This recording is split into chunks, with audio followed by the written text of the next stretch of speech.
میں نے آپ کو بہت ساری ویڈیوز بھی دکھائی, ابھی بھی آپ دیکھ سکتے ہیں 6-6 سال کی بچیاں, 8-8 سال کی, 9-9 سال کی, ان کے اپنے گھر کے بچے آ کر عمران خان کا مقدمہ اڈیالہ جیل کے سپرنٹینڈنٹ کے خلاف لڑ رہے ہیں. تاریخ میں سر ان کا نام لکھا جا رہا ہے نا, ان کے اوپر بھی حملہ کیا جاتا ہے.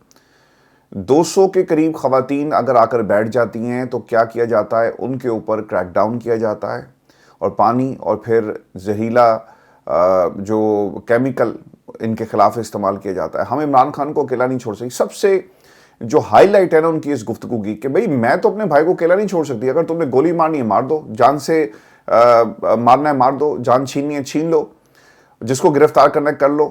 لڑکوں کو گرفتار کیا گیا, فون ان سے چھینے گئے. اگر پی ٹی آئی لیڈرشپ, غور سے سنیے, کہا کہ اگر پی ٹی آئی لیڈرشپ ہمارے ساتھ یہاں نہیں بیٹھ سکتی تو کوئی بات نہیں, نہ بیٹھے, لیکن ہم اپنے بھائی کو کسی صورت بھی اکیلا نہیں چھوڑیں گے. عمران خان 2.5 مہینے سے قید تنہائی میں, آپ کو کوئی فکر ہے تو آپ ادھر آ جائیں. آپ عمران خان کو نا امید نہ کریں, آرڈروں پر نہ آئے. ہم دل سے آتے ہیں, ہمارے ساتھ جو بیٹھتے ہیں ہمیں ان سے حوصلہ ملتا ہے. میں نے آپ کو کل بھی کہا تھا نا, اور یہ تصویر بھی کسی دوست نے شیئر کی ہوئی تھی, کہ 91 کے قریب کے پی اسمبلی میں ان کے جو ایم پی ایز ہیں, 108 سم تھنگ ان کے آپ کو ملیں گے پنجاب اسمبلی میں. اسی طرح قومی اسمبلی میں بھی سر 100 کے قریب ہیں. یہ 300 کے قریب لوگ بنتے ہیں, 300 کے قریب لوگ. اگر 300 لوگ بھی آ کر بیٹھ جائیں اور پوری پاکستان کی 3 جو بڑی پارلیمان ہیں, ایک قومی اسمبلی اور پھر کے پی اسمبلی, پنجاب اسمبلی, آپ کے لا میکرز آ کر اڈیالہ کے باہر بیٹھے ہوں گے, تو یہ دنیا کی سب سے بڑی ہیڈ لائن ہوگی کہ پوری اسمبلی جو ہے وہ اڈیالہ کے باہر بیٹھی ہوئی ہے اور وہ انصاف مانگ رہی ہے, لیکن کسی کو یہ توفیق نہیں ہوتی. کہنے کی ضرورت تھی, جن کے گھر آپ جا کر ملاقاتیں کرتے ہیں, جن کو سینٹر بنانے کی کوشش کرتے ہیں, وہ کتنی دفعہ جا کر علیمہ خان اور باقی لوگوں کے ساتھ بیٹھتے ہیں. 1-2 دفعہ میں نے ان کی ویڈیوز دیکھی ہے, لیکن یہ کہنے کی بات نہیں ہے. یہ کوئی حکم آئے گا, کوارڈینیٹر صاحبہ کہیں گی کہ سارے پہنچو, چیف آرگنائزر صاحبہ, تو سب پہنچیں گے؟ نہیں. جنہیں عمران خان کے ساتھ کوئی مطلب ہوگا, اس تحریک کے ساتھ کوئی مطلب ہوگا, وہ خود ہی آئے گا کہ یار آج ہم نے اپنے لیڈر کو رہا کروانا ہے اور ہم نے جانا ہے. تو وہ تمام لوگ جنہوں نے عمران خان کے نام کو استعمال کیا, آج علیمہ خان نے ان کے خلاف علم بغاوت جو ہے بلند کر دیا ہے, اور یہ پاکستان تحریک انصاف کی قیادت کو ایک بہت بڑی وارننگ ہے. اور مجھے تو ایسا لگ رہا ہے, جو میری اسیسمنٹ ہے, کہ جب یہ دروازے کھلیں گے اور کوئی بہن اندر جائے گی نا, وہ یہ بیرسٹر گوہر کے کرتوت خان صاحب کے سامنے رکھے جائیں گے, اور اگر نہیں تو رکھنے چاہیے. بتایا جائے انہیں کہ بیرسٹر گوہر جو ہے وہ باہر کیا کر رہا ہے, اور فوری طور پہ بیرسٹر گوہر کو تبدیل کیا جائے. آپ کو نوجوان قیادت کی ضرورت ہے, آپ کو ایک ایسی قیادت کی ضرورت ہے جو عمران خان کے نظریے, عمران خان کے بیانیے کا بوجھ اٹھا سکے, اور وہ بیرسٹر گوہر جو ہے وہ نہیں ہے. آج انہوں نے ایک اور بھی بڑی تکلیف دہ بات یہ کہی تھی کہ بہنوں کو تو وہ روکتے ہی ہیں, مقدمات انہوں نے بنا دیے. اب ان کی کوشش یہ ہے کہ علیمہ خان کو 5 سال کی سزا دے کر وہ جیل میں ڈال دیں, اور اس کے اوپر وہ کام کر رہے ہیں. ہم 6 لوگ بیٹھ سکتے ہیں تو پورے تحریک انصاف کی قیادت کیوں نہیں نکل سکتی؟ میں کل کیلکولیشن کر رہا تھا کہ اگر یہ 300 لوگ ہیں تو آپ اس کو ذرا ملٹیپلائی کریں. ہر علاقے سے اگر یہ 500 لوگ بھی نکالنے میں کامیاب ہو جاتے ہیں تو سر یہ آلموسٹ کوئی 1.5 لاکھ بندہ بن جاتا ہے. آپ مجھے کریکٹ کر سکتے ہیں اگر میں نے کیلکولیشن غلط کر دی ہو, تو یہ اتنا بندہ بن جاتا ہے. اگر اتنا بندہ اگر اڈیالہ کے باہر آ کر بیٹھ جائے تو تاریخ بدل جائیں گی. آپ کو کوئی لاکھوں کی ضرورت نہیں ہے. ہر ایم این اے, ہر ایم پی اے سے یہ آپ نے حلف لینا چاہیے کہ بھئی اگر تم 500 بندے عمران خان کی رہائی کے لیے باہر لا کر اڈیالہ پہ نہیں بٹھا سکتے تو چھوڑ دو اس کرسی کو, نکلو یہاں سے. اور عمران خان کے بیانی کا بوجھ نہیں اٹھا سکتے تو پھر تمہارا تحریک میں کوئی تعلق نہیں, کیونکہ سر اس حکومت کا پاکستان کی عوام کو کوئی فائدہ نہیں ہے. پاکستان کی عوام نے ووٹ اس لیے دیا تھا کہ عمران خان کی رہائی ہو, اور اگر وہ نہیں ہو رہی تو پھر سوال ضرور پوچھا جائے گا قیادت سے. ان کے ارادے ہیں کہ انہوں نے عمران خان کو 10 سال نہیں چھوڑنا. ہمارا اگلا ٹارگٹ ہے کہ 10,000 بندہ یہاں جیل کے سامنے بیٹھے. تو یہ علیمہ خان اس کو مکمل کرنے میں یقیناً کامیاب ہو جائیں گی, اور ضرور ہونا چاہیے تمام قیادت کو. 10,000 بندہ اکٹھا کرنا پاکستان تحریک انصاف کے لیے کوئی مسئلہ ہے؟ کوئی مسئلہ نہیں ہے. آج میں آگے بڑھنے سے پہلے ایک چیز آپ دوستوں سے میں شیئر کر دوں. سہیل افریدی صاحب کے حوالے سے انہیں بہت زیادہ کنٹروورشل بنایا جا رہا ہے. اس بھائی کو سپورٹ کریں. اس کی ریزن یہ ہے کہ سہیل افریدی ایک آخری امید سر ہمیں تحریک انصاف میں پوری میں نظر آ رہی ہے. باقی تو سب غائب ہو گئے. مقدمات, کوئی نیچے, کوئی چھپ گیا, روپوش ہو گیا. کوئی اگر روپوش نہیں بھی ہوا تو اس نے اپنے بیانات کا جو رخ ہے وہ تبدیل کر دیا اور وہ یو ٹرن لے کر بیٹھا ہوا ہے. سہیل افریدی یقیناً پاکستان تحریک انصاف کے لیے ایک بہت بڑی ایک امید کی کرن ہے, اور ان کے بارے میں جو نئی کنٹروورسی انہوں نے چھوڑی ہے وہ یہ ہے کہ دیکھیں جی اگر انہوں نے کال دے دی، اور بڑے بڑے جو اینکرز ہیں جن کے ملینز میں ویوز آتے ہیں، اور مجھے حیرانگی ہوتی ہے کہ وہ پاکستان میں وہ کون سا طبقہ ہے جو ان کو دیکھتا ہے یا پھر یہ پیڈ ویورشپ ہے۔ ایک بندے نے ٹی وی پر بیٹھ کر کہا کہ جناب سہیل افریدی کے لیے بڑا چیلنج ہے۔ اچھا جی چیلنج کیا ہے؟ چیلنج یہ ہے جی کہ ان کی کوئی بات نہیں سنے گا۔ کیوں نہیں سنے گا جی؟ سہیل افریدی صاحب اگر جلدی انہوں نے کال نہ دی تو کنٹروورشل ہو جائیں گے۔ یہ اسیسمنٹ ٹھیک ہے کہ کال ایکسپیکٹ کی جا رہی ہے، لیکن کنٹروورشل کس لیے ہوں گے؟ سہیل افریدی صاحب کو فوری طور پر نکلنا چاہیے، اور ان کو نظر آ رہا ہے کہ یہ جو لونڈے لپاڑے جو ہیں وہ ٹی وی پر بیٹھ کر یا سوشل میڈیا پر بیٹھ کر جو تحریک چلا رہے ہیں، جب ان کو کال دی جائے گی تو کوئی نہیں نکلے گا۔ اور علی مین گنڈا پور ان سے بہتر تھے۔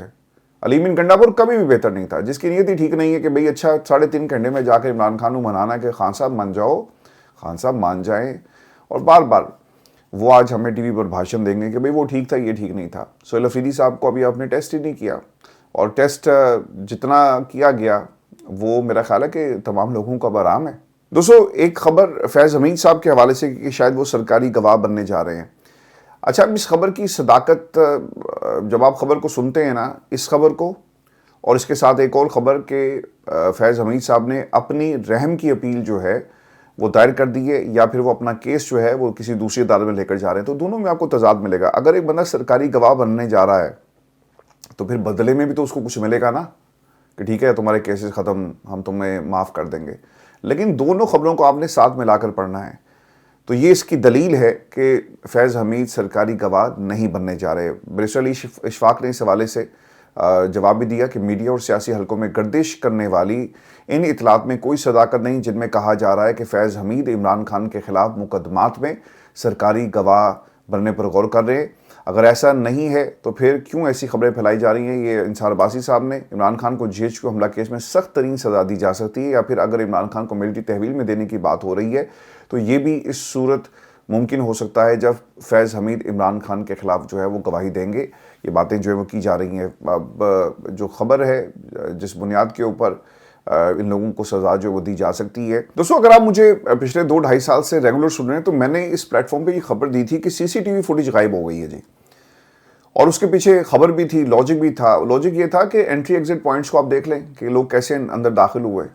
آخر Meena Khan Afridi, Sohail Afridi and the rest of the company, ان کو کنٹونمنٹ میں جانے کی اجازت نہیں دی جا سکتی، تو پھر لوگ کھڑے تھے نا، انہوں نے کچھ نہ کچھ تو وہاں پہ کنفرنٹیشن ہوئی ہوگی، ان کو دھکا دیا ہوگا، ان کو پیچھے گرایا ہوگا، یہ بھی ایک مقدمہ بن سکتا ہے۔ لیکن وہ سی سی ٹی وی فوٹیج آج تک آپ کو انٹری ایگزٹ پوائنٹ کسی بھی علاقے کی کہیں بھی آپ کو ملی نہیں۔ یہ کیسے ممکن ہے کہ سی سی ٹی وی فوٹیج موجود ہی نہ ہو؟ وہ دکھائی ہی نہیں گئی، اور ایک بیانیہ جو بنایا جاتا ہے خان صاحب کی پارٹی کے خلاف، یہ فالس فلیگ آپریشن تھا، یہ صحیح تھا، جو بھی تھا، قوم کو ضرور پتہ لگنا چاہیے کہ سی سی ٹی وی فوٹیج کو آپ لے کر آئیں۔ اور پاکستان کی بڑی عدالتوں میں سر سی سی ٹی وی فوٹیج کے بارے میں بات بھی نہیں کی گئی۔ بہت ساری ایسی پروسیکیوشنز ہم نے دیکھی ہیں 9 مئی کے مقدمات میں، جب سی سی ٹی وی فوٹیج کی بات آئی ہے تو لوگوں نے کہا جی کہ نہیں، اس کے اوپر کوئی جواب نہیں۔ جج بھی خاموش تھا، پروسیکیوشن بھی خاموش تھی۔ وہ خبر 2.5 برس پہلے میں نے آپ کو دی تھی۔ اس کے بعد کیا ہوا کہ عمران خان صاحب نے بھی کہنا شروع کر دیا کہ سی سی ٹی وی فوٹیج لے کے آؤ نا، کتنے ہے یہ؟ چونکہ وہ ایک اس میں میرے پاس اس وقت ایک میرے سورس سے مجھے خبر بھی دی تھی، اور پلس اس میں ایک ہماری اسیسمنٹ بھی تھی کہ یہ ممکن ہی نہیں ہے کہ آپ لبرٹی سے نکلیں، شیرپا برج کراس کرتے ہوئے کینٹ میں اندر داخل ہو جاتے ہیں۔ وہ ناکہ اگر آپ نے دیکھا ہے، اگر آپ لاہور سے ہیں، وہ کوئی معمولی ناکہ نہیں ہے کہ جہاں پہ آپ چہلتے ہوئے آ جائیں گے اور آپ کو کوئی روکے گا نہیں۔ ایک پل آتا ہے، پل کے اوپر اگر ایک رکاوٹ کھڑی کر دی جاتی، اس کے بعد ایک رکاوٹ کھڑی کر دی جاتی، لبرٹی چوک پہ رکاوٹ کھڑی کر دی جاتی، لائن جہاں شیرپا برج ہے اس کے پیچھے رکاوٹ کھڑی کر دی جاتی۔ سر اتنے پوائنٹس تھے کہ کچھ بھی ہو سکتا ہے۔ اور نیچے آپ کو قربان لائن، اگر آپ صدیق ٹریڈ سینٹر، بالکل قربان لائن، پولیس لائن اس کے نیچے ہے، لیکن یہ کام جو ہے وہ ہوا۔ تو یہ کنسرن ہمارے تھے اور آج بھی ہیں، لیکن سی سی ٹی وی فوٹیج غائب کی گئی یا موجود ہے تو لا کر دکھائیں، سب پتہ لگ جائے گا کون جھوٹا ہے کون سچا ہے۔ اس بحث سے نکل جائیں گے ہم کہ کون محب وطن ہے، کس نے غداری کی۔ پاکستان مسلم لیگ نون تو سر یہ بیانیہ بناتی ہے، لیکن دوسری طرف سے اس بیانیے کو استعمال کیا جاتا ہے کہ عمران خان کو اندر رکھو، سزا مت دو۔ تو اس تناظر میں یہ ایک طرح سے ہائپ جو ہے وہ کریٹ کی جا رہی ہے۔ دوستوں میں آپ کو یہ بھی خبر دوں کہ کے پی اور پنجاب سر آمنے سامنے ہیں، اور بیانات ایک دوسرے کے خلاف دیے جا رہے ہیں، اور اس کا آغاز باقاعدہ پنجاب کی طرف سے کیا گیا۔ اگر آپ کسی کو پتھر ماریں گے اور آپ یہ سمجھتے ہیں کہ پتھر واپس آپ کو نہیں آئے گا، تو میرا خیال ہے کہ یہ آپ کی غلط فہمی ہے۔ نون لیگ نے بدتمیزی کا، بد تہذیبی کا، غلاظت کا سر ایک پورا کلچر ہے.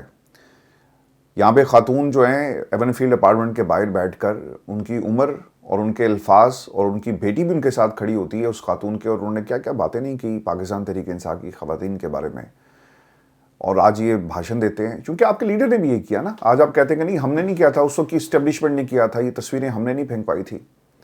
آج لوگ جو ہیں وہ موجود ہیں جو یہ گواہی دینے کے لیے تیار ہیں کہ کس طرح ایک بندے نے جا کر بے نظیر کی پرسنل البمز میں سے وہ تصویریں نکلوائی، ایک پارٹی کے اندر وہ موجود تھی، ان کی تصویروں کو نکال کر دیا گیا، چھپوایا گیا. یہ میں تو نہیں کہہ رہا، یہ تو ثبوت موجود ہیں. آپ لوگوں کو شاید یہ خبریں پاکستان میں ٹیلی ویژن چینل پہ ڈسکس ہی نہیں ہوتی، نہ کوئی بتاتا ہے کہ پرسنل البمز نکال کر بے نظیر کی تصویریں پھینکوائی جاتی ہیں. لیکن آپ کی جو اگلی پوت ہے وہ کہتی ہے کہ نہیں ہم نے نہیں کروایا تھا، یہ تو اسٹیبلشمنٹ کروا رہی تھی. اچھا، اسٹیبلشمنٹ کروا رہی تھی اور آپ لوگ کر رہے تھے. پھر اگر آپ آگے آ جائیں تو نواز شریف صاحب نے تو کیا کیا باتیں نہیں کہی عورت کی حکومت کے حوالے سے. تو یہ سوال پوچھیں آج ان سے کہ عورت کی حکومت کے بارے میں آپ کا کیا خیال ہے. اس وقت تو آپ مذہب کارڈ پلے کر رہے تھے. پھر آپ آگے آ جائیں، نواز شریف صاحب نے پی ٹی آئی کی خواتین کے بارے میں کیا کیا الفاظ استعمال نہیں کیے کہ دیکھیں ہماری خواتین بھی تو بیٹھی ہوئی ہیں، خاموشی سے بیٹھی ہوئی ہیں، اور دیکھیں یہ ناچ گانا تو نہیں کر رہی لیکن ناچ گانا وہاں پہ ہوتا ہے. یہ الفاظ آپ کے تھے. پھر عطا تارڑ صاحب جو آج چھلانگے مار رہے ہیں کہ دیکھیں انہوں نے کیا کر دیا. آپ نے باقاعدہ ہاتھ کے غلیظ اشارے کیے پارلیمان میں، قانون جو آئین کی کتاب تھی اس کو ہاتھ میں لے کر. یہ تو شاید آپ کو یاد نہیں ہوگا. عظمیٰ بخاری صاحبہ جو ہیں جو آج باتیں کر رہی ہیں، میں تو حیران ہوں کہ یہ کس منہ سے یہ باتیں کر لیتی ہیں. ان کے ماضی کے مریم کے بارے میں اور پھر جس جماعت سے ان کا تعلق تھا، یہ جو باتیں کرتی رہی ہیں، کیا ان کے ڈیجیٹل فٹ پرنٹس مٹ جائیں گے؟ نہیں مٹیں گے. آج یہ لڑائی کس بات پہ؟ شفیع جان نے ایک بیان دیا ہے، تنازع جو کھڑا ہو گیا. جی تنازع کیا ہے؟ تحریک انصاف کے حامی صحافی بھی اس پر تنقید کر رہے ہیں. شفیع جان نے کہا کہ عظمیٰ بخاری سیاسی خانہ بدوش ہیں، وہ پختونوں کے بارے میں جنگلی جیسے القابات استعمال کرتی ہیں. ہمیں نہیں معلوم تھا کہ انہیں جنگلی بہت پسند ہے. وہ ہمیں پہلے بتاتی تو ہم ان کے لیے کوئی جنگلی لوگوں کا بندوبست کر دیتے، یہ ان کی خواہش بھی پوری ہو جاتی. دیکھیں یہ بات کسی عورت کو کہنا میرا نہیں خیال کہ یہ درست ہے. اس کی مذمت ہونی چاہیے اور یہ ٹھیک بات نہیں ہے. شفیع جان صاحب جو ہیں وہ ایک ذمہ دار پوزیشن کے اوپر ہیں. آپ پورے کے پی کے کی نمائندگی کرتے ہیں. آپ سوشل میڈیا پر بیٹھ کر کچھ ایسا کام نہیں کر رہے کہ آپ ٹرول بن جائیں. میرا خیال ہے کہ آپ کو تھوڑا سا اس میں اپنے اس بیان کو ری وزٹ کرنا چاہیے. انہوں نے بدتمیزی کی ہے، بد تہذیبی کی ہے. بد تہذیبی کا جواب اگر اخلاق سے دیا جائے اور اگر وہ آپ کو گالیاں نکالیں اور آپ اس کو درگزر کریں اور صرف اپنا جو فوکس ہے وہ عمران خان کی رہائی پہ رکھیں تو میرا خیال ہے کہ بہت بہترین ہوگا. پاکستان میں اس طرح کا جو کلچر ہے وہ نون لیگ نے باقاعدہ سر اس کا آغاز کیا تھا. پاکستان تحریک انصاف نے اس کا آغاز نہیں کیا. اگر آپ کو کوئی جواب ملتا ہے تو وہ پہل جو ہے وہ نون لیگ والوں نے کی ہے. مجھے تو ایسے لگتا ہے. لیکن شفیع جان کے اس بیان کو کسی صورت بھی کم از کم میں ٹھیک نہیں کہہ سکتا. ان کو یہ بات نہیں کرنی چاہیے تھی. تنقید کریں تہذیب کے دائرے میں رہتے ہوئے. ایسی تنقید جو ہے میرا خیال ہے کہ وہ درست نہیں ہوگی. عطا تارڑ انتہائی گھٹیا گفتگو پہلے بھی کی اور اب بھی کی جا رہی ہے. مشیر اطلاعات کے عہدے پر بیٹھے شخص کی یہ گفتگو کسی صورت نہیں ہونی چاہیے. ان کی مذمت کرتے ہوئے میں ان لوگوں کو کہوں گا کہ اپنی زبان کو لگام دیں، بہن بیٹیوں کو عزت کرنا سکھائیں. دیکھیں یہ تو بہن بیٹیوں کو عزت کرنا آپ بھی سر سکھائیں نا. عظمیٰ بخاری نے کیا کہا تھا اسمبلی کے فلور پہ کھڑے ہو کے کہ کس کے پاپا کون ہیں؟ تو خدا کا خوف کھائیں. آپ سب لوگ جو ہے نا اپنی لڑائیوں میں آپ نے پاکستان کا بیڑا غرق کر دیا ہے. پاکستان کا بیڑا غرق سر کیسے ہوا؟ آج اس ملک کے اندر میں آپ کو کوئکلی ایک ریکیپ کروا دوں اپنے ملک کے لوٹنے کی داستان کہ ہمارے ملک کو سر OLX کے اوپر آپ لگا دیں، برائے فروخت کا بورڈ لگا دیں. یہ پہلے شکار گاہ بنا، شکار گاہ سے آپ شکاری بنے، ہم شکار بنے. آپ کے لیے کبھی ہل سٹیشن بن جاتا ہے، کبھی آپ کے لیے لوٹنے کا میدان بن جاتا ہے. یہاں کے ادارے آپ کو جو ہے وہ سونے کی کانیں نظر آتی ہیں جن کو آپ بیچ کر جو ہے اپنے غلطیوں کو، کوتاہیوں کو، غلط فیصلوں کو کور اپ کر رہے ہیں. پاکستان نیشنل شپنگ کارپوریشن کو درپیش مسائل اور چیلنجز کے مد نظر حکومت پاکستان نے نیشنل لاجسٹک سیل کو PNSC کی مینجمنٹ سنبھالنے کی ذمہ داری سونپنے کا فیصلہ کیا. ری اسٹرکچرنگ کے حصے کے NLC طور پر شپنگ کارپوریشن کے 30% حصے کی مارکیٹ ویلیو پر جانچ کی جائے گی. NLC ضروری سرمایہ کاری کر کے بیڑے کی مضبوطی اور توسیع میں سرمایہ کاری کرے گا. حکام کا کہنا ہے کہ NLC اور PNSC کے انضمام سے مالی بنیاد مضبوط ہوگی، سرمایہ کاری آئے گی، لاجسٹک انفراسٹرکچر کو میری ٹائم آپریشن سے ہم آہنگ کیے جائیں گے اور وغیرہ وغیرہ۔ میں اس پہ مزید آپ کی اس خبر کی ڈیٹیلز میں نہیں جاؤں گا، کچھ فگرز ہیں میں کوٹ آگے جا کے کر دیتا ہوں، لیکن میرا ایک سوال یہ ہے کہ یہ ادارے جب پرائیویٹائز کر دی جائیں تو ٹھیک ہو جائیں گے، تو کیا پاکستان کی حکومت کے اندر کیپیسٹیز ایشوز ہیں کہ وہ چلا نہیں سکتے؟ پھر یہ معاملہ ہے نا، اگر آپ ایک ادارے کو نہیں چلا سکتے، آپ PI کو نہیں ٹھیک کر سکتے، آپ نے ملک کو کیسے ٹھیک کرنا ہے؟ اگر پاکستان کے اداروں کو بیچ کر آپ سمجھتے ہیں کہ آپ کے مسائل حل ہو جائیں گے، گھر کے برتن بیچو، گھر کی چیزیں بیچو، سر ایسے نشے ہی کرتے ہیں۔ جب اس کے گھر سے کچھ نہیں ملتا نا تو وہ کیا کرتا ہے، پھر وہ آہستہ آہستہ نا کہیں اور جو ہے اس کی نظر پڑتی ہے۔ میں نے بہت سخت الفاظ کہہ دیے لیکن یہ بات درست ہے، وہ گھر کی ایک ایک چیز کو بیچنا شروع کر دیتا ہے۔ آخر کار ایک وقت ایسا آتا ہے کہ وہ اپنے ارد گرد انسانوں کو دیکھنا شروع کر دیتا ہے۔ یہ کام تو وہ کرتے ہیں۔ اگر پاکستان کے ادارے آپ PI کو بیچ دیتے ہیں، آپ کسی اور کو بیچ دیتے ہیں، آپ ان کو چلا نہیں سکتے، تو اٹ مینس کہ آپ کے کیپیسٹیز ایشوز ہیں۔ تو آپ نے ملک کو کیا خاک چلانا ہے، معیشت کو کیا آپ نے خاک ٹھیک کرنا ہے؟ سر یہ جو کمپنیاں ملک چھوڑ کر جا رہی ہیں، یہ کس سے سوال کیا جائے؟ آپ پاکستان کی اسٹیبلشمنٹ میں بات کریں گے تو آپ کو جو ہے وہ اٹھا لیا جائے گا۔ ایسا ہی ہو رہا ہے نا، آپ کو مجبور کیا جائے گا کہ آپ ملک چھوڑ کر چلے جائیں۔ آپ تنقید کریں کہ اچھا یہ سب کچھ یہ لے کر جا رہے ہیں، اگر آپ حکومت میں بات کریں تو پی کا آپ لگا دیتے ہیں۔ تو اس ملک کا بیڑا غرق کرنے میں ان سب لوگوں کا ہاتھ ہے، اور ہمارا ملک جو ہے فور سیل انہوں نے کر دیا ہے۔ OLX پہ بیچ ہی ڈالیں، کرائے پر دے دیں، کسی کو دے دیں، کم از کم آپ لوگوں کے اب بس کی بات نہیں کہ پاکستان کو اب چلا سکیں۔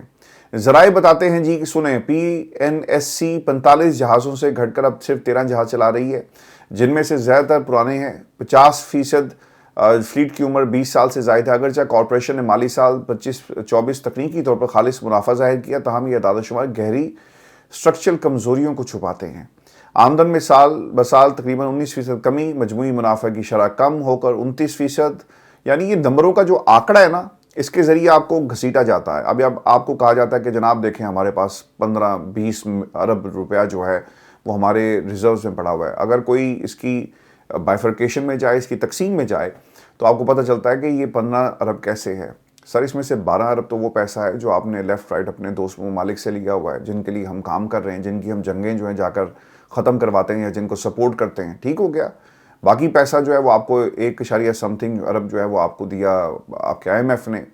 آپ نے کیا کیا؟ آپ نے کچھ نہیں کیا۔ یعنی یہ ادھار کی سرکار ہے، ڈنڈے کی سرکار، ادھار کی سرکار، ظلم کی سرکار، یہ ہے پاکستان کی سرکار۔ فیصلہ کر لو دوستو کہ ملک کو بیچ ہی دو اس سے اور تمہارے کلیجے میں ٹھنڈ پڑ جائے گی۔ کمپنیاں کیا کرتی ہیں جب ان کو سرمایہ نظر نہیں آتا نا، وہ کہتی ہیں یار جان چھڑاؤ، بیچو۔ اب پاکستان کو بھی انہوں نے نا ایک ایسی کمپنی کے طور پر چلانا شروع کر دیا ہے جس میں کچھ سٹیک ہولڈرز ہیں، بورڈ آف گورننس ہے، آپ کی ایک مینیجنگ آپ کی ایک امپائر ہے، اس میں سے کچھ لوگ جو ہیں وہ اسٹیبلشمنٹ کے ہیں، کچھ سرکار کے ہیں، اور یہ گورنمنٹ جو ہے وہ چلائی جا رہی ہے بطور ایک کمپنی جو ہے وہ چلائی جا رہی ہے۔ پاکستان میں جو لوگ، جو شہباز شریف کی گورنمنٹ اگر کسی ایک ادارے کو نہیں چلا سکتی نا سر، تو پھر یاد رکھیے گا وہ سرکار کبھی بھی اپنے ملک کو چلا نہیں سکتی، اور سب جو ہے یہ جھوٹ کا پلندہ ہے۔ اور دوستوں میں آپ کو خبر یہ بھی دوں کہ نواز شریف صاحب کے ہارنے کی تو خبر آپ تک پہنچی، اور پھر کس طرح عدالت سے ان کو کلین چٹ دی گئی وہ بھی خبر آپ تک پہنچی۔ اور اسی پلیٹ فارم کے اوپر میں نے آپ کو خبر دی تھی کہ لاہور میں کس طرح سے وہ الیکشن ہارے اور اس وقت رات کو کیا ہوا، پھر یہ بھی بتایا گیا۔ یہ پاکستان کی تاریخ میں شاید واحد ایگزامپل ہوگی جب ایک جو RO ہے اس کو راتوں رات تبدیل کر دیا جاتا ہے۔ سر اس کی تفصیلات یہ تھی کہ اسے کہا گیا کہ یار دستخط کرو، جب انہوں نے نتائج تبدیل کرنے تھے انہوں نے کہا جی میں تو نہیں کرنا، تو پھر اس کو تشدد کا نشانہ بنایا جاتا ہے، اور تشدد کا اتنا اس سے نشانہ بنایا گیا کہ وہ ہسپتال پہنچ گیا۔ ہسپتال پہنچنے کے بعد اس کو ہارٹ اٹیک کی خبر جو ہے وہ آپ نے سنی، لیکن اصل میں معاملہ یہ تھا کہ اس نے انکار کر دیا۔ پھر ایک نیا RO آتا ہے، وہ دستخط کرتا ہے، اور پھر اس کے بعد نواز شریف صاحب جو ہیں وہ جیت جاتے ہیں۔ اب ایک خبر آ رہی ہے، اور اس خبر کو اعزاز سید صاحب نے بتایا، وہ یہ کہتے ہیں کہ ندیم سابق DG ISI ندیم انجم وہ اس وقت لاہور میں موجود تھے۔ اب یہ انہوں نے جو بات کہی ہے اس کی تفصیل بھی میں آپ کے ساتھ شیئر کر دیتا ہوں، اور وہ یہ کہتے ہیں کہ اس وقت جب یہ نواز شریف صاحب الیکشن ہارے تو اس وقت وہاں پہ موجود تھے۔ عدالت سے نواز شریف کے حق میں فیصلہ آنے کے باوجود ان کی جیت پر کئی سوالیہ نشان ہیں۔ DG ISI ندیم انجم الیکشن کی رات لاہور میں براجمان تھے۔ اس حلقے سے کے ریٹرننگ افسر کو اسی رات بدل دیا گیا۔ آج کل جو چیئرمین CDA رندھاوا صاحب ہیں، یہ اس وقت کمشنر لاہور تھے اور ان کو بھی بہت سی چیزوں کا پتہ ہے، تو وہ بولیں۔ تو ضمیر سر اجازت دے گا تو بولیں گے، ضمیر جو ہے ان کا سویا ہوا، انہوں نے کیسے بولنا ہے۔ تو نواز شریف صاحب ہار گئے، ایک شخص جس نے 10-11 سیٹیں لاہور کے اپنے گڑھ میں سے ہار گیا، اس کی سیاست تو ختم ہو گئی کہ پاکستان کی عوام نے اس کو ہمیشہ کے لیے پاکستان کی سیاست سے مائنس کر دیا۔ نواز شریف صاحب کا کیس یہ ہے، وہ یہ کہتے ہیں کہ مجھے پاکستان کی اسٹیبلشمنٹ نے ہرایا، میں تو جیتا ہوا تھا۔ وہ کہتے ہیں مانسہرہ کی سیٹ بھی میں جیتا ہوا تھا، یہ انہوں نے ہرائی، یہ ان کی پلاننگ تھی۔ یہ کرنا کیا چاہتے تھے کہ یہ مجھے مائنس کر کے میرے ایسی سچویشن کریٹ کر دے کہ میرے پاس کوئی آپشن نہ بچے اور مجھے مجبوراً میں اپنے بھائی کو جو ہے وہ گرین سگنل دینا پڑا۔ یہ کبھی بھی مجھے اس کرسی پہ بٹھانا نہیں چاہتے تھے۔ سر یہ معاملہ نہیں ہے، آپ کو اس کرسی پہ آپ کی بیٹھنے کی خواہش ہوگی، لیکن انہوں نے بھی تو ٹیسٹ کیا نا کہ لیٹس سی کہ نواز شریف جو ہے وہ عمران خان کے مقابلے میں میدان میں اتر رہا ہے اور 5-6 سال کے بعد پاکستان کی سیاست میں واپس آ رہا ہے، تو عوام کا اس کے بارے میں کیا خیال ہے؟ ذرا زور تو لگا کر دیکھیں۔ تو وہ ان کو آپ کی حیثیت، آپ کی اوقات، سیاسی اوقات جو پتہ لگ گئی۔ تو یہ آپ کے ساتھ ہوا ہے۔ اب وہ یہ کہتے ہیں کہ نہیں، میں تو آج بھی مقبول ہوں، آج بھی پاکستان کی عوام مجھ سے پیار کرتی ہے۔ نواز شریف یاد آتا ہے کہ نہیں آتا؟ تو مریم یہ باتیں کرتی ہیں۔ تو انہوں نے نواز شریف کو سیاسی طور پہ زندہ رکھنے کے لیے، نون لیگ تو پورا زور لگا رہی ہے، لیکن یہ کب کاٹا جو ہے ان کے نام پر لگا دیا گیا؟ نواز شریف صاحب کا یہ خیال ہے کاٹا لگا، ضرور لگا، لیکن وہ انہوں نے نہیں لگایا، وہ پاکستان کی عوام نے لگایا ہے۔ دوستو آپ کو یہ بھی خبر دیں کہ ایاز صادق صاحب پہنچ گئے ہیں جی بنگلہ دیش، اور وہاں انہوں نے بنگلہ دیش کی سابق وزیر اعظم خالدہ ضیاء کے جنازے میں شریک ہوئے، اور تصویریں آ رہی ہیں جی۔ اب تصویریں کیا ہیں؟ یہ ایاز صادق صاحب نا ہمیشہ کوئی نہ کوئی کنٹروورسی کریٹ کرتے ہیں۔ ایاز صادق صاحب کو حوالدار کہتے ہیں، یہ جو اچکزئی صاحب ہیں، وہ خبر کیا ہے وہ بھی میں آپ کو آگے چل کر بتاتا ہوں، کیونکہ ان کے اپوزیشن لیڈر بننے کی بات ہو رہی ہے۔ اچھا، ایاز صادق صاحب وہی شخصیت ہے جنہوں نے جنرل باجوہ کے بارے میں کہا کہ ماتھے پہ پسینہ تھا، ان کی ٹانگیں جو ہیں وہ کانپ رہی تھی، وہ آئے، انہوں نے کہا کہ یہ ہو جائے گا، وہ ہو جائے گا، بھارت حملہ کر رہا ہے۔ تو آج انہوں نے جا کر اسی بھارت سے، جس کے بارے میں پاکستان نے ایک جنگ جیتی، پاکستان ایک بیانیہ، پاکستان کا ایک سٹانس ہے، ہمارا دشمن ملک ہے، ہم ان کے ساتھ ہاتھ نہیں ملائیں گے، وہ ہمارے بچوں کو ماریں، ہمارے گھروں پہ بم پھینکیں، اور آپ جا کر ان کے ایک بندے سے جو ہے وہ ہاتھ ملاتے ہیں، وزیر خارجہ جے شنکر سے ہاتھ ملا رہے ہیں۔ تو یہ اس کا جواب اب کون دے گا؟ اگر ان سے پوچھے گا نا، کہیں گے وہ سامنے آگے تھے اور ہم نے سلام لے لیا، تو یہ پاکستان کے لیے بڑا مشکل ہو جاتا اگر ہم سلام نہ لیتے۔ بھائی کریٹ کرتے سچویشن، اپرچونٹی جو انہوں نے حاصل کی اور ہاتھ میں لا لیا، تم کہتے کہ بھائی ہم تو ہاتھ نہیں ملائیں گے، پہلے حساب دو ان بچوں کا جنہیں بہاولپور میں تم نے شہید کیا۔ آج وہ لوگ جن کے بچے شہید ہوئے وہ سوچ رہے ہوں گے نا کہ یار دیکھو آج اس حکومت کے ساتھ انہوں نے ہاتھ ملا لیا۔ نون لیگ والوں نے جواب اس کا دیا جی کہ وہ بڑے مشہور ہیں وہاں پہ، مشہور ہوں گے جی، بالکل ہوں گے، کیونکہ اسپیکر صاحب یہ وہی ہیں جنہوں نے آپ کے آرمی چیف، ہمارے آرمی چیف کے بارے میں یہ باتیں کہی تھی کہ ٹانگیں کانپ رہی تھی، پسینہ تھا۔ تو انڈیا نے تو اس بات کو اٹھانا تھا۔ آپ تو نورین نیازی کے بارے میں بات کرتے تھے کہ دیکھو بھارت کے میڈیا پر بیٹھ کر پاکستان کے خلاف ہماری جنگ ہوئی ہے، ان کے ساتھ بیٹھ کر آپ بات کریں۔ بھائی وہ تو میڈیا تھا، آپ نے تو سیدھا جا کے سرکار کے ساتھ ہاتھ ملا لیا۔ تو اس کے اوپر ضرور سوال کیا جائے۔ مجھے نہیں، میرے علم میں نہیں ہے، آپ ضرور بتا سکتے ہیں کہ شاید کوئی کیس بھی انہوں نے درج کر دیا ہے کہ بھارتی میڈیا کو، لیکن بیانیہ انہوں نے پورے زور سے بنایا۔ خبر دوستو انہی سے جڑی یہ ہے کہ ایک تو یہ جو محمود خان اچکزئی ان کو اپوزیشن لیڈر یہ بنانے کی تیاری کی جا رہی ہے۔ پاکستان تحریک انصاف کے عمر ایوب کو اپوزیشن لیڈر سے ہٹائے جانے کا کیس واپس لے لیا گیا ہے، اور پاکستان تحریک انصاف نے عمر ایوب کو نہ ہٹائے جانے کے حوالے سے پشاور ہائی کورٹ سے رجوع کیا۔ پی ٹی آئی نے پشاور ہائی کورٹ میں ریٹ پٹیشن دائر کی۔ اسپیکر قومی اسمبلی نے نئے اپوزیشن لیڈر کی تعیناتی میں رکاوٹ اسی وجہ کو جو ہے قرار دیا، اور پی ٹی آئی نے پشاور ہائی کورٹ سے کیس واپس لے کر اسپیکر کو آگاہ اب وہ کریں گے، اور پی ٹی آئی چیئرمین برسٹر گوہر اور عامر ڈوگر اسپیکر چیمبر میں موجود تھے اور کاغذات جمع ہو گئے ہیں، یہ خبر آ رہی ہے۔ اور قومی اسمبلی میں اپوزیشن لیڈر کی نامزدگی پر اسپیکر کی جانب سے اٹھائے گئے اعتراضات دور کر کے پاکستان تحریک انصاف نے کاغذات دوبارہ جمع کروا دیے ہیں۔ چیف وپ عامر ڈوگر نے اپوزیشن لیڈر کی نامزدگی کے کاغذات قومی اسمبلی کے سیکرٹری لیجسلیشن مشتاق خان کو پیش کیے۔ اب اہم سوالات جو اس سے جڑے ہوئے ہیں کہ وزیر اعظم بار بار مذاکرات کی بات کر رہے ہیں، تو کیا وہ محمود خان اچکزئی کو اپوزیشن لیڈر بننے دیں گے؟ یہ بھی ایک اہم سوال ہے، اور یا اس میں مزید رکاوٹیں جو ڈالی جائیں گی جس سے یہ ثابت ہو کہ جسچر جو آپ اس وقت دے رہے ہیں اس کی